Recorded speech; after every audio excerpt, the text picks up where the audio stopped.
Hey, what's up, you guys? When I was thinking about the message I wanted to send you last week, I found myself looking through old blog posts for ideas, and suddenly this thought popped into my head. Does this even matter? Like, does anyone even care about this stuff? So eventually, I found inspiration and wrote the outline like always. But then I struggled through the video creation, and what usually takes about 30 minutes took almost 90, and that triggered more self-doubt. Earlier that same day, when I was writing for my book project, things were going really well. I was totally getting into what I was writing, but towards the end of the session, this thought came out of nowhere. Will anyone want to read this? Will this all be a waste? It was like, what was this, National Self-Doubt Day? Now, these thoughts don't just come from nowhere, you guys. They're the byproducts of old wounds, which create specific patterns of thinking, or you could say stories, and they live in the subconscious mind. So each of us has our own version of this play out, and in order to grow, we have to find ways to let go of old stories that no longer serve us. So this moment in time feels like a massive opportunity for humanity as a whole to work on transformation. And of course, that always happens on an individual level.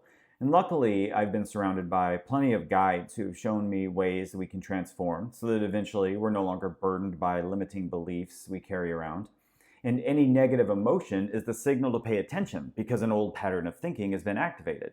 Now, one of the biggest keys to growth is to turn towards the limiting beliefs instead of running away from them. It's sort of like turning towards and facing a bully on the playground instead of running away from them. So using my example, if I were to run away, I'd have given up on the video and risked missing a Sunday. Or running away would have been opening a new tab on my browser and buying a pair of shoes instead of staying focused on my writing.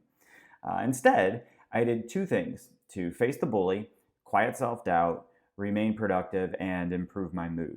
Now, the first was to revisit my client avatar, which is a representation of my perfect client. This is an exercise I do with my coach at least once per quarter, and on my own when I need to be reminded who I'm enthusiastic about serving. No one gets their perfect client every time, but the more clarity you have on the type of client you most enjoy working with, the more natural enthusiasm you'll have for your work, even when things get challenging. Now, the reason thinking about your avatar is effective at transforming self-doubt is because it takes all the focus off you. I mean, it's really hard to think about your perfect client and indulge in your ego's wounds at the same time.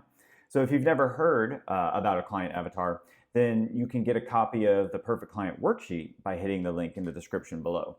Now, the second thing I did was read some of the thank you notes you guys have sent me over the years.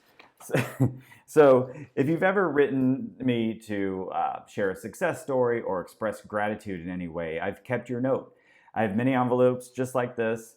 And when I need an extra boost, all I have to do is grab an envelope and start reading. So do you remember last week when I used handwritten notes as an example for showing up as a pleasant surprise? I bet there's lots of people like me who hold on to things like these. And I also have an email folder for the notes that come in that way. These days, there's plenty going on in the world to activate the old wounds and stories that no longer serve us.